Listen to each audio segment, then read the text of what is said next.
今日林田さんとともにひろこ先生の救出に入って皆様の嬉しい顔を見て嬉しかったと思います。今日よろしくお願いいたします。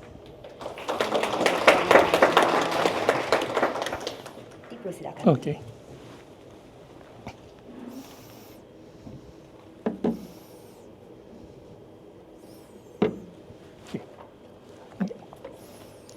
Minasan, konnichiwa. Malaysia Shogi no Faisaru desu. Kyo yoroshiku onegai shimasu.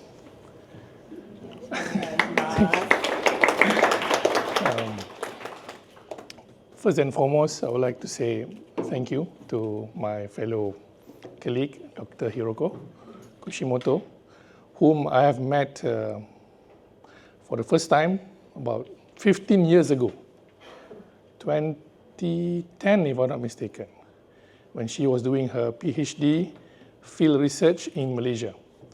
I was just like you guys, an undergraduate student, just graduated from a university in Malaysia called Petronas University in chemical engineering.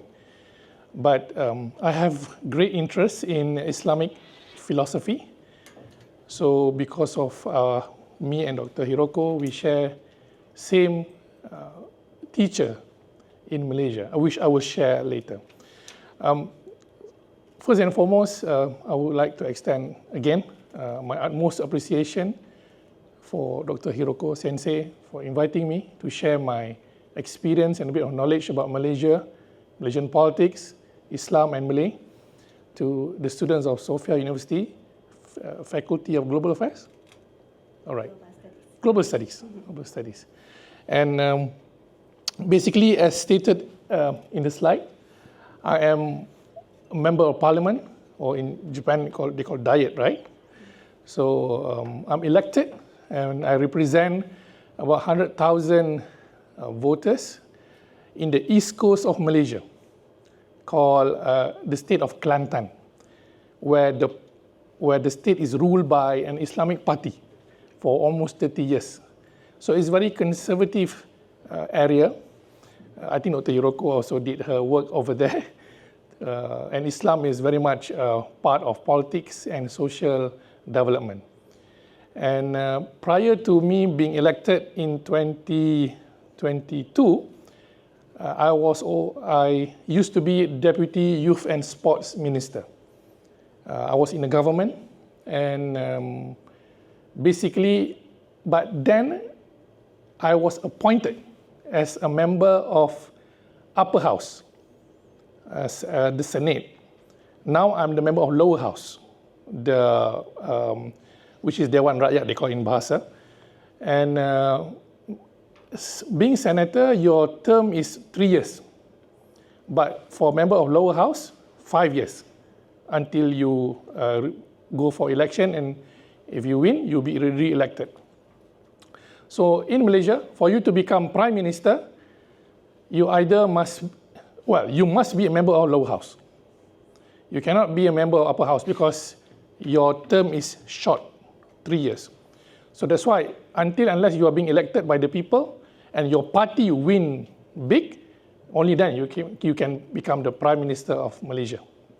So I'm one of the members in Parliament that made up the support for the opposition. I used to be in the government, but now I'm in the opposition, where I'm heading the foreign affairs. I'm like the shadow minister for foreign affairs against the government. So a little bit of my background, I'm 38 years old. So in Malaysian politics, I'm quite young because there are many senior politicians. And this is my first term. And I used to be the youth head of my political party, a Malay nationalist party called Bersatu.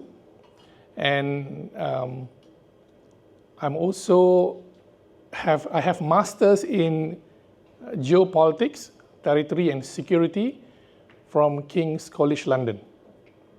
So I'm an engineer by training, in my first degree. My second degree, my master's in social science, which is geopolitics. So I'm interested about South China Sea, about look East policy, Malaysia, Japan, about security in this region, ASEAN, and Muslim world. So that's my focus area, or my so-called expertise, if I'm not a politician. So today I would like to share with you, I received a lot of questions from Dr. Hiroko Sensei on your query about Islam, Malaysian politics. I will answer some of that via my presentation, indirectly and directly later. So how do I press next? Oh yeah, I'll do it. This again. Okay, so this is the topic that I would be touching this afternoon. Basically, I will go on the history part because it's important for you to understand why I become politician and why Islam and Malay is central to Malaysian politics.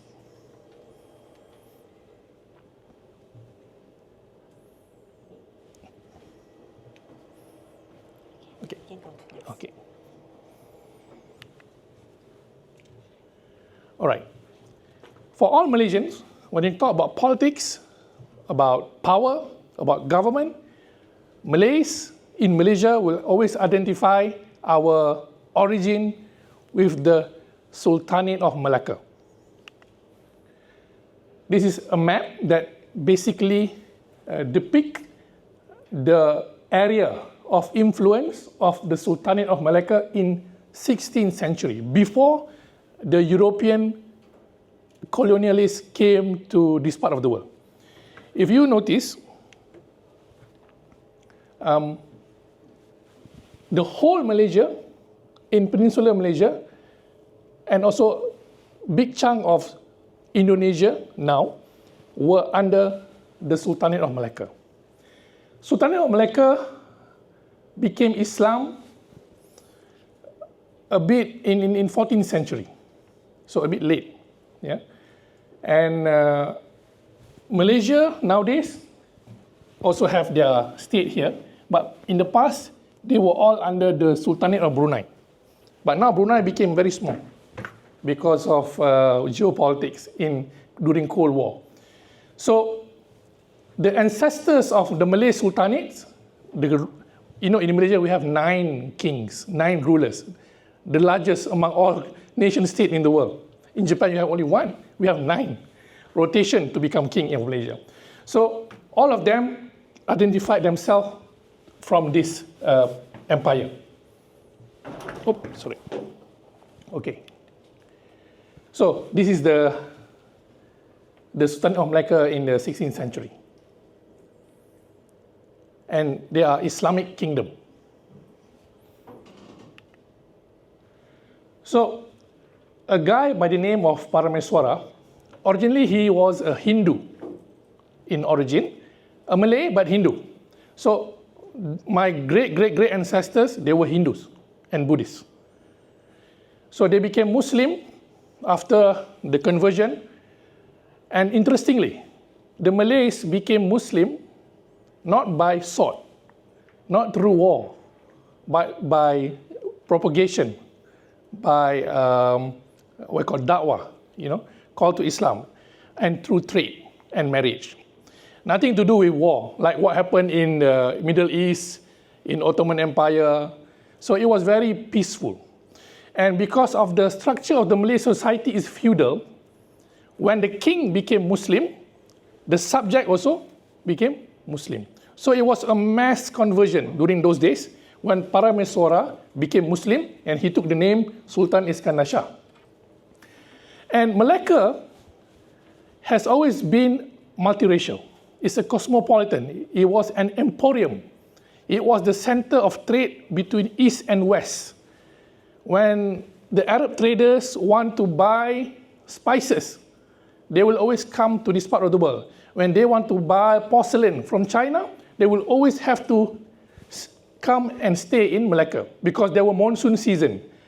End of the year in Malaysia, even nowadays, you have rainy season and heavy winds. So you cannot sail through the sea. So you always have to stay in Malacca for a few months. Because why? That's how you save your ship. And because of that, many nations throughout the world have their families in Malacca. Sometimes they marry the local. So Malacca and the Malays, we have always been cosmopolitan. We are not homogeneous society like Japan. For example, myself, I have Arabic blood. I have Chinese blood. So some Malays are fair, some a bit darker. But we all have some sort of mixed DNA from various parts of the world. Because of why? Because Malacca. So because of that, Malacca was rich. One of the richest empire in Southeast Asia. And we have diplomatic relations with China and also Japan. But the details about Japan is very little. I don't get many research about this. Maybe through the Ryukyu Island, which is the Okinawan region. I don't see any records about Malay traders went to Tokyo or Kyoto then. That one, we have to do a lot more research about that. So Malacca has always been a cultural melting pot for all races, East and West. Because of the prosperity that Malacca created, it attracted the Europeans. The Europeans came to Malacca because they want to spread 3G. They want gold, they want wealth, they want, of course, glory, so that they become known as the first to sail to the east, and also for gospel, to propagate Christianity. And during those days, the competition between Christendom, Rome, and the Muslim world was intense in Mediterranean. So in the 13th, 14th century, the Arab traders dominated Mediterranean. Because of that, the European powers, back then, the prime powers were the Spaniards, and the Portuguese. Before that, British wasn't a big power yet. Neither German, neither Dutch. So it was the Portuguese and the Spanish who came to this part of the world. So the Malaccan Sultanate fell in 1511. And since then, my people were colonized for 700 years. 700 years under the colonial yoke of European imperialists. Beginning with the Portuguese, succeeded by the Dutch, and followed by the British, and 3 years under the occupation of the Japanese. But that was modern day.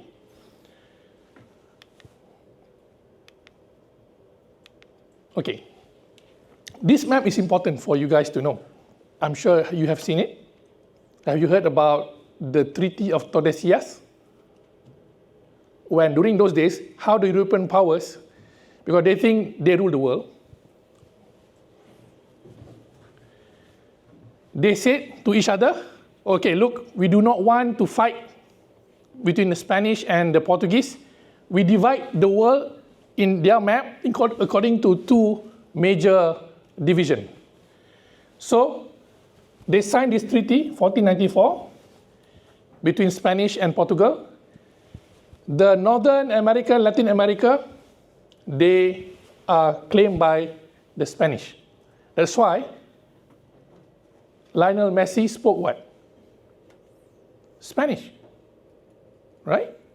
But Neymar, he spoke Portuguese. Because why? Part of Brazil, then there was no Brazil, became Portuguese owned. Because of that, the other side of the world, including Malacca, was under the Portuguese.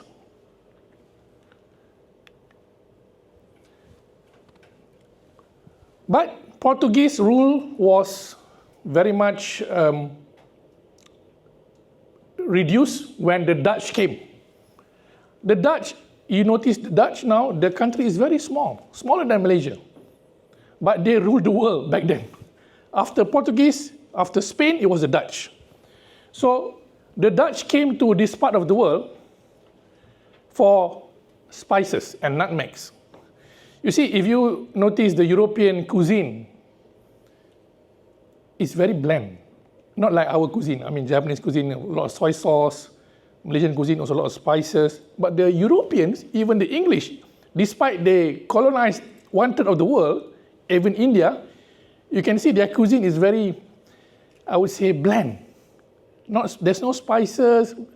But back then, they came to this to my part of the world because they want to get or monopolize the spice trade. Because back then, spices were the major commodity. It could be sold in Europe for thousands of, not dollars, back then gold. In terms of monetary worth of spices, quite expensive. So that's why they came to Malay World and they colonized Indonesia. But back then there was no Indonesia, but there were many kingdoms. You see, the Malay World, or ASEAN that we call today, the Philippines, the Burmese, the Indonesian, back then they were called the Malay Archipelago. Some of them became Muslim, some do not, but they were all actually from the same stock, which is Malay. But nowadays they won't call themselves Malay, of course. But because of that, we have a lot of common things. Despite different languages, we share many key terms in our language. And those days, all of this area in Southeast Asia were rich with spices. That's why the European came and they colonized one by one all the kingdom. At first, they came to trade, like how they forced Meiji to open up. You know, the European, that's how they did. They came to your part of the world, our part of the world.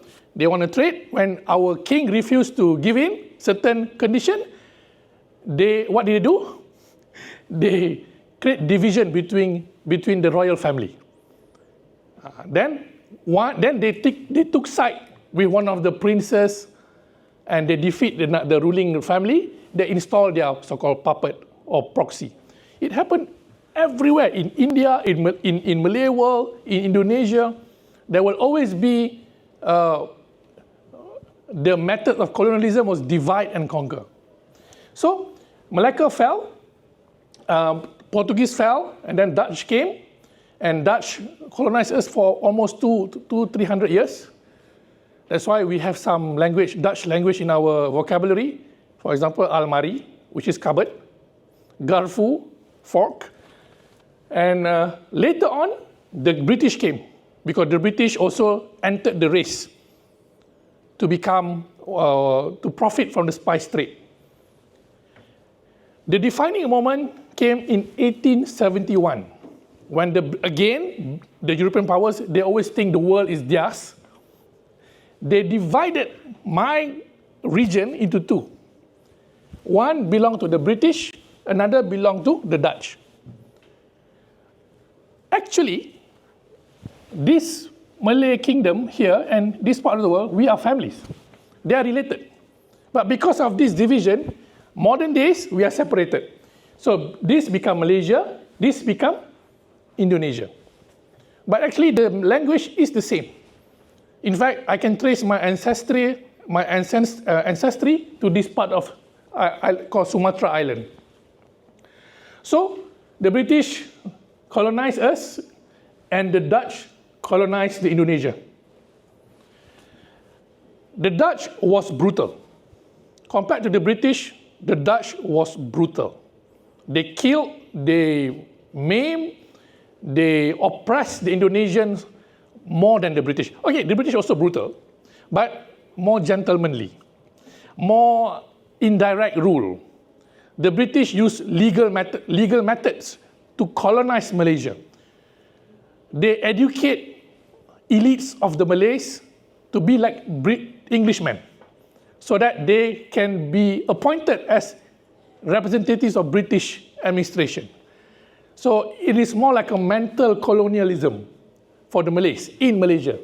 Whereas the Dutch, that's why Indonesia became independent through blood and war. They fought the Dutch. So, but Malaysia became independent through negotiation. No blood being spilled. Because the negotiation happened between the rulers, the Malay political parties, and also the British. So, why do they come to, besides spices, the Europeans also extracted billions of dollars worth of tin and mines in Malaysia. That's why they built railways and infrastructure to facilitate trade. And without Malaysia contribution, or back then there's no Malaysia, they call it Malaya, British Malaya. World War II, the British, the US can never win against the Japanese. Because why? Malaya provided all the necessary materials for them to create their war tanks, their aeroplanes, their bullets when they fought against the Germans, the Japanese, and the Italians, the Axis. So Malaya was the provider for World War II military campaign of the Allies. That's why the British, they own huge lands in Malaya. They even brought in what we call nowadays palm oil. Malaysia is one of the largest exporters of palm oil in the world. Palm oil is not indigenous to Malaya. Palm oil is originally from Africa. It's a cash crop from Africa because the British also colonized Africa like Ghana, Nigeria. They brought that and they plant in Malaysia because same climate, equator. And because of that, until today, we export palm oil to the world because of British plant. Same like Indonesia. So Malaysia, Indonesia, we are the largest exporters of palm oil because of the colonial economic plan by the British. So what happened? Because of huge investment of the British to mine tin, to extract steel, and also palm oil and rubber, they have to bring in foreign labor from China and India. So Malaysia, as what you know today, have many races, Malays, Indian, and Chinese. It happened because of British colonial design. Because back then, there were not many Malays, of course. And the Malays, we were traders, we were seafarers, and we planted paddy for rice, but we were never good in mining. So the British, they need more efficient people to do the job. They bring the Chinese. They bring the Indians. Because back then, these people they did not bring the Chinese from Beijing. They brought the Chinese from the southern part of China, Hainan, for example. Because why? They are poor. They were poor. China was big, the center of power in Beijing, but the other region was smaller and poorer. So because of economic incentives, the forefathers of Malaysian Chinese migrated from China to Malaya, taking jobs from the British to mine tins, steel, and others. The Indians also the same. The British brought in the Indians from the southern India, not the northern Indian, because the northern Indian were the leaders, were the administrators, the Mughal Sultanate, Delhi, not Indian from there. Same like China. The leaders were in Beijing, not the from southern China. So the poor Indian labor and poor Indian Chinese came to Malaya. And the Indians, the British put them in the estate, rubber estate. So they were the ones who do the rubber tapping. Because rubber was used for what? For tires. When Henry Ford created cars, the tires were made from rubber. And that rubber came from Malaya, most of it. Their war tanks, their aeroplanes, all the rubber components came from Malaya. So because of that, by design, we were forced to accept the Indians and the Chinese. But the Malays back then, they thought, okay, you came here only for work. You will go back to your country. But what happened, before after World War II, there was a period after Japan was bombed in Nagasaki, Hiroshima, after Hitler died. So there was massive movement called decolonization. Decolonization happened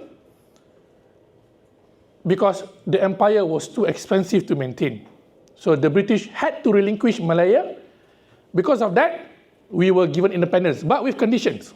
So the British told the Malays and the Malay rulers, you must accept the Chinese and the Indians to be your citizen. That was a big no-no from Malay leaders then. Because why? These were not indigenous people. They were not part of Malaya. They were foreigners. So, but British said no.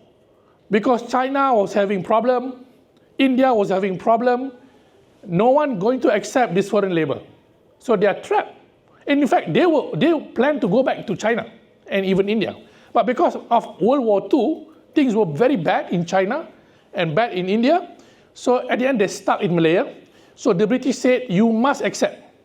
So part of the deal for Malaya independence was to naturalize the Indians and the Chinese. And it happened. It happened. Because of that, Malaysia was formed. But at one point of time, the composition of the Chinese and the Malays were imbalanced because of Singapore. So, in order to balance the composition of Chinese and the Malays, because if we do not balance the composition of demography, there could be racial riot. So what happened? During Cold War, the British, the Americans, they proposed Peninsular Malaysia to accept two former colonies of the British, Sabah and Sarawak. Sarawak was ruled by a person called Brooke. Raja, they call himself Raja. Raja is like a king. But he's actually a businessman under British Empire. This state of Sabah, the northern part was actually linked to Philippines, the Sulu Sultanate, Muslim kingdom. But because of colonialism, the British took over this territory and they ruled this as a company, not a state, but a company. Again, these lands are rich and with minerals and commodities. So the British said, Peninsular Malaysia, where we have 9 rulers, you must accept these 2 territories because there are many indigenous people, the Malays also. But they are not necessarily Muslim. Some of them animists, because they stay in the forest. They are not really Muslim yet. So when they joined Malaysia in 1963, Singapore also joined, become part of Malaysia. But to me, if you ask me why it happened, it is basically a Cold War project. A Cold War project to fend off communism. Because back then, after World War II, China, although poor, was supported by the Soviet, USSR. And they've been sponsoring a lot of insurgencies to spread communism, especially in this part of the world. So after the British and the Japanese left Malaya, we were fighting the Chinese, the local Chinese, who wants to rule Malaya and turn Malaya into a communist state with their loyalty to Beijing. So it happened over almost, 12 years after the independence. And it happened throughout Southeast Asia. So because of that, the European powers and the Americans, they interfere into our geopolitical configuration, and that's why Malaysia was created. That's the real story, actually. There's a geopolitical consideration why Malaysia was formed. Because Indonesia was ruled by somewhat socialist government. Sukarno had a Japanese wife. Yeah. So because of that, the British afraid. You know why they are afraid? If your government being ruled by socialists or communists, they will nationalize your economic asset. No longer belong to private companies. So that's what happened. Because of that, to protect the interests of the British, they stopped from any socialist or communist element in Southeast Asia. But what happened, because Malaysia was still new and race relation was still unstable, there's big distrust among Malays and Chinese, and Indians not so much, because Indians was poorer. Chinese, because they came to Malaya and they settled in the cities, they became rich along the years. So when they became rich, there's disparity between Malay and Chinese. So what happened? Racial riot. The one and only racial riot that the death was thousands. That was the last time, in 1969. Because of this racial riot, the Malay leaders became more nationalist. They became more assertive to protect the Malay rights. Hence, until today, that's why in our constitution, in our policies, there will always be references for the Malays and the Bumi, the son of the soil, they call it. And also Islam, because Islam and Malays cannot be separated. By definition, the Malays will always be Muslim, by definition. We cannot think of, because how bad you are as Muslim, Malay, you will not leave Islam. You might do sinful things, but you will not leave Islam, because that's how things are in Malay society. So what happened then? Because of that, Singapore also been kicked out, but we kicked them out. Malaysia kicked Singapore out because, again, the imbalance of composition. The Chinese were too many. And Lee Kuan Yew then was trying to become Prime Minister of Malaya. So they ran in Malaya, in Peninsular Malaya. So he did not honor the deal between the ruling party, which is Barisan Nasional and UMNO. So at the end of the day, the government of Malaya decided to kick Singapore out. That's why Singapore is a different country today. Okay. After that drama, Malaysia nonetheless became developed and became more stable under the prime ministership of Tun Mahathir Mohamad, who came to power in 1981. The first thing he did as a prime minister of Malaysia, his foreign policy was look to the east, look east policy. And back then, the number one country is Japan. China was still poor. So Mahathir, but before that, after we became independent, this is something that I think Japanese students need to know. Malaysia was the first country to recognize China. In 1974, our prime minister, the second prime minister, went to Beijing after the racial riot. And he told Mao Zedong, do not interfere in our national affairs. Do not supply the communist insurgency with weapons and money. Let us manage these Chinese communists. And that's what happened. So Beijing respected our demand. In return, we recognized China as a state, whereas the whole world did not recognize China, because China is a communist state. So this is a masterful diplomacy, and until today, Malaysia and China became very close because of this diplomacy. Before look East policy of Mahathir, this guy was our product of Japan. He is the former royal professor, Unku Aziz, who graduated from Waseda. He became famous because he came from illustrious family in Malaysia, from Johor. And this is how handsome he was in Waseda. Because he has the Turkish blood, Turkish Malay blood, and Arabic blood. So he died a few years back. And this was before Look East policy being launched by the Malaysian government. So back then, there were few Malaysians studied and working in Japan. Even there were 2 survivors of Malay professionals in Nagasaki, in Hiroshima. Razak Sensei passed away already. So because of that, he became one of the most important academicians in Malaysian history and economy. His major contribution was to eradicate poverty. And because he was not trained in the West, typically Malaysian politicians and Malaysian scholars, they were trained in the UK, in London. But he was trained in Waseda. So his thinking is not European.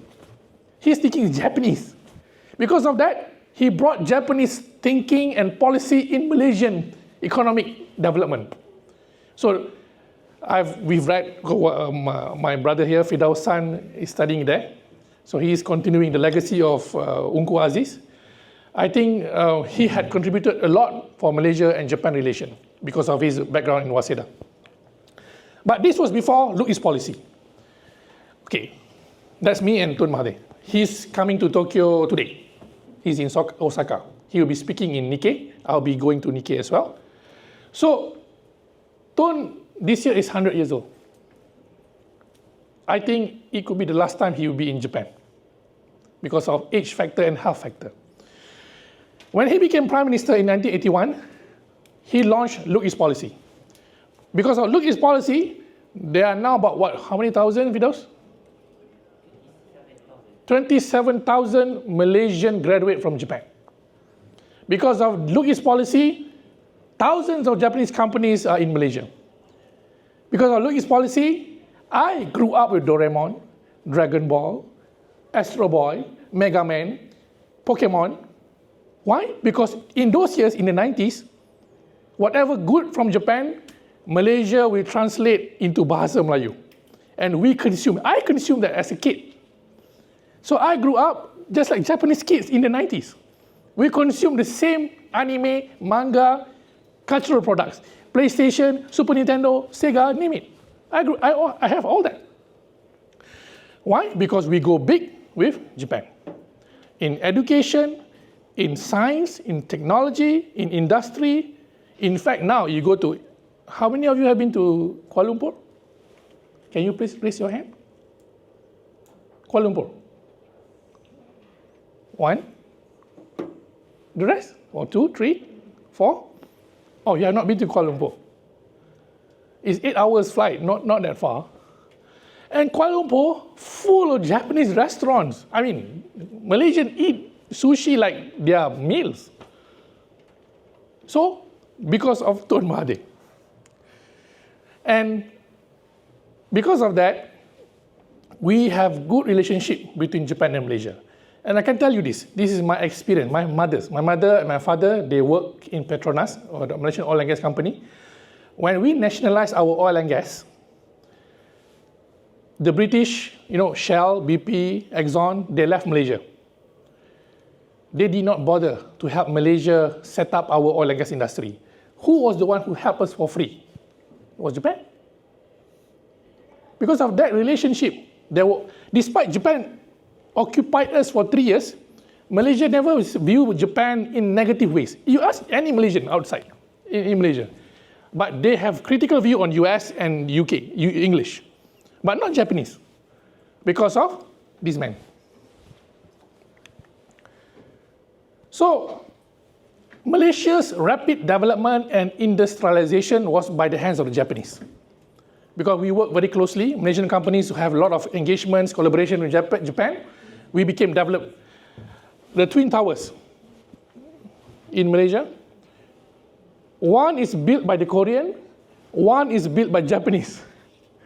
Why Tun Mahathir gave tender to these two? Because he want to see Japan and Korean companies compete. Who will finish the tower first? Because Korean and Japanese, they cannot, they are rivals, right? So it was a brilliant plan. And because of that, that's Malaysian context of development and history. So now I will explain a bit about Malaysian politics. Okay, this is our king from Johor, the southern state. We have 9 kings, rotate every 5 years. So Malaysia is a constitutional monarchy, meaning to say our head of state is not the prime minister, but the king. And we have parliamentary democracy based on Westminster model, UK. And we have division of role, the legislative, the parliament, the executive, the government, and the judiciary, the courts. So this is the current setting of Malaysian politics. Malaysia used to be ruled like Japan by LDP for many, many years. Malaysia used to be ruled by Barisan Nasional, this party. So this party was the ruling party of Malaysia for 60 years. They fell in 2018. So in this coalition, the Malay party, the Chinese party, the Indian party, the Sabah party, and also related racial parties, other from India, in Chinese. This is the current government, but this is the Prime Minister's party, a Chinese party, a Muslim party, a Sabah-based party. And this is my party, a Chinese party, Islamic party, a nationalist party. This party and this party, the same. We are nationalists, Malay nationalists. This party is the largest Malay-Islamic party because they are Islamic. So, but when we try to form the government, last election, to form government, you need 1-1-2 simple majority. But because of lack of majority, this party had to get this party's support, and from Sarawak and Sabah to make the numbers and become government. Although my party won big, 74, but we cannot form the government until we cross 1-1-2. So that's what happened. Okay, I just want to share with you some pictures. Okay, this is me when I swearing in. When I swore in as a member of parliament, I have to swear in on the Quran. That's why Islam is the religion of federation. So my oath is to God and the Prophet. This is my seat in parliament. This is me when I debate policy issues. I hope the video works.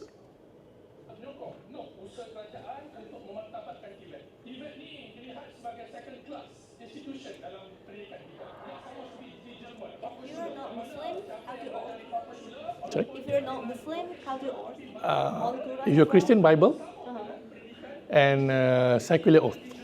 Okay. Yeah.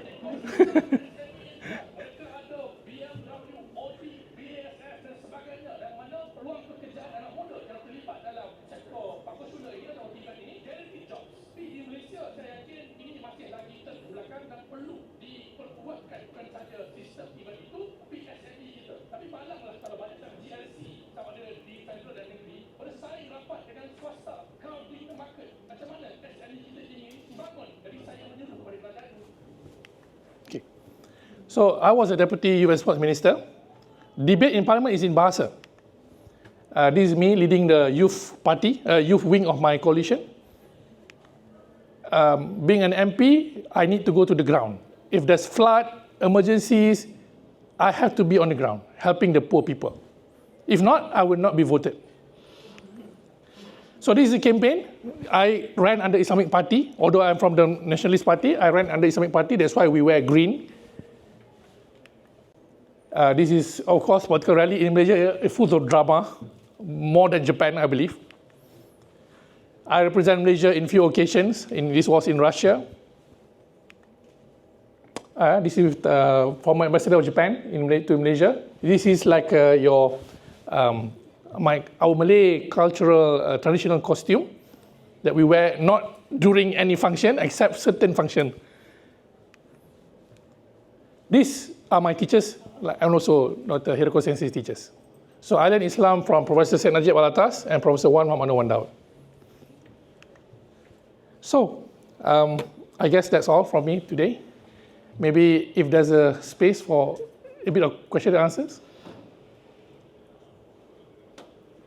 Okay, so anybody wants to raise their hands to ask you questions? It can be in Japanese, maybe. Yeah, can translate, yeah. Can translate. Mm. We have 10 minutes, so we want to take as many as possible. Yeah.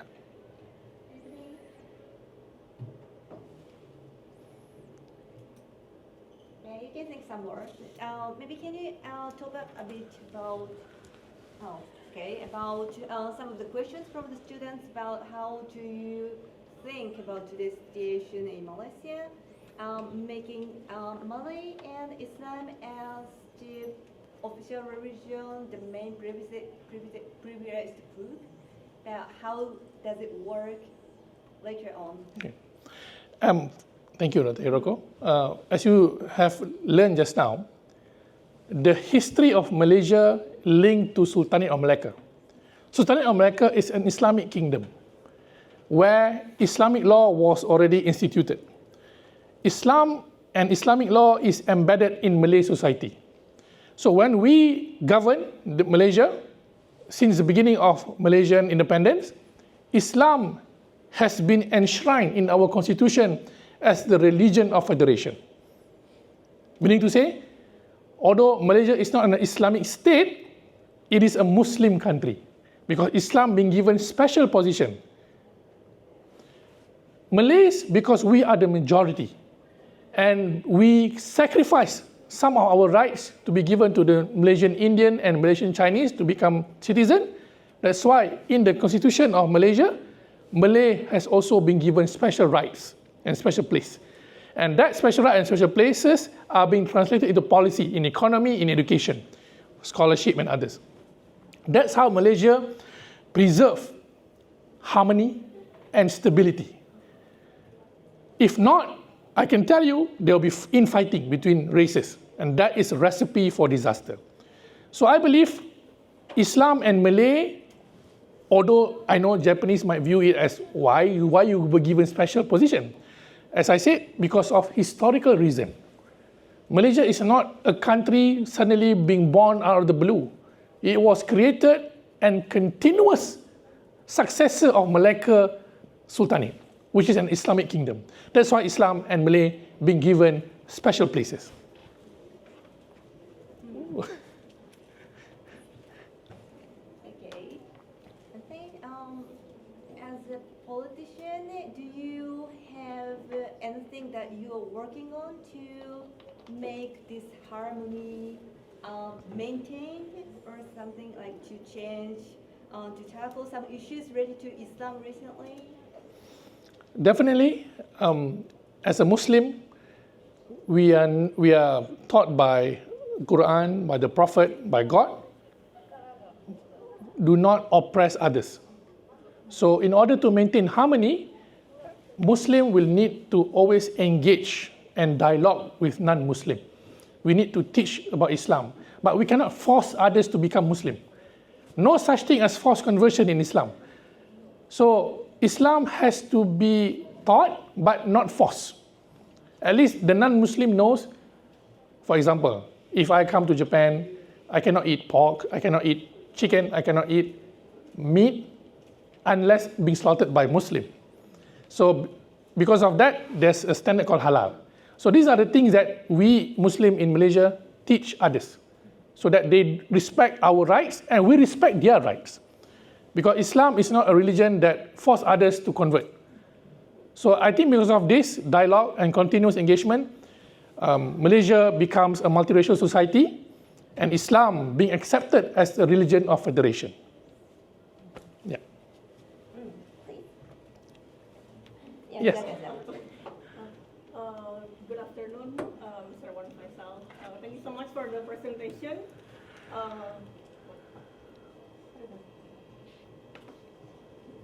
Thank you so much, Mr. Wan Faisal, for the wonderful presentation. My name is Aurelia. I'm a research student from Indonesia. I'm curious about the political participation in Malaysia because I think Indonesia and Malaysians are, when the government representative becomes in the rules, they're also being swear in front of the Quran. But I think the most interesting part for me is that how the Islamic rules are being really implemented in Malaysia. What I'm curious about is because I want to confirm first, are you in the opposition party in the government now? Yes, I'm opposition member. Okay, so I want to know about how does the opposition party work in the Malaysian government, and Is there any case where the opposition party supports the government's decision, or does, because you're in the opposition party, you have to criticize the government all the time? Thank you very much.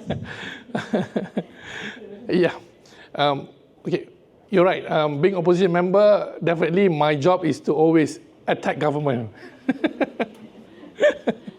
But of course, there are times where government and opposition need to work together to pass the bill. For example, if you want to amend the constitution, you need 2/3 support of the MPs. So without the opposition support, sometimes the government cannot pass the bill or amendment.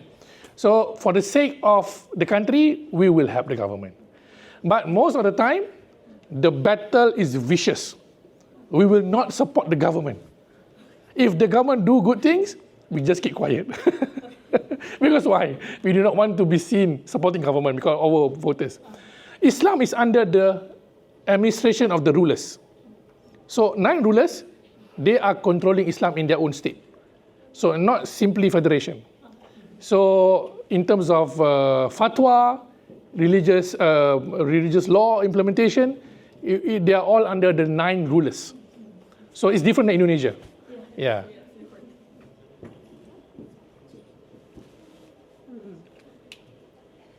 Any more questions?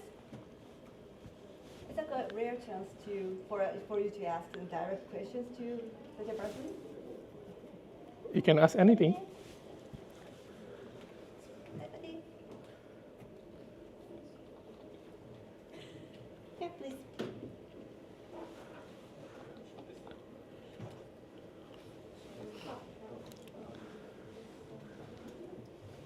Oh, nice to see you here. Thank you for your sharing about your culture and your politic career. My name is Po Hua. I'm from Taiwan. I'm also indigenous people Okay. and international student in Sophia University. I'm curious about, as a politician in Malaysia, what is the most difficult thing have you made before? Okay, thank you. Thank you, Pohwa. Well, politics is not for everyone. Politics, I'm sure in Japan and in all other places, you have many enemies.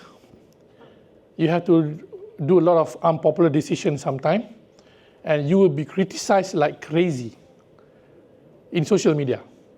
So your mental health will always be impacted. But being politician, I've learned to rise through that. Meaning to say, I don't bother.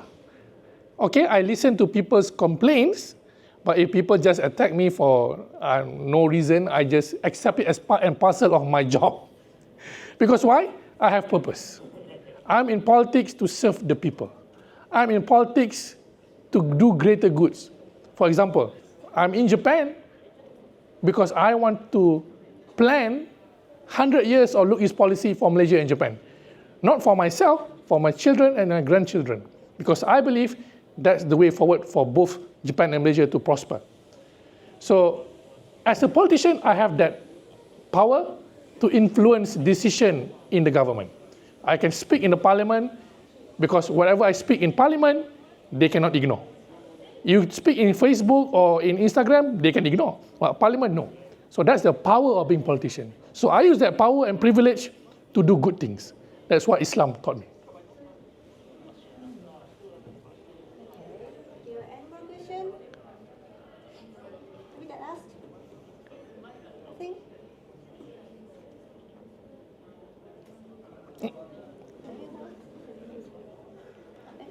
Yeah, can.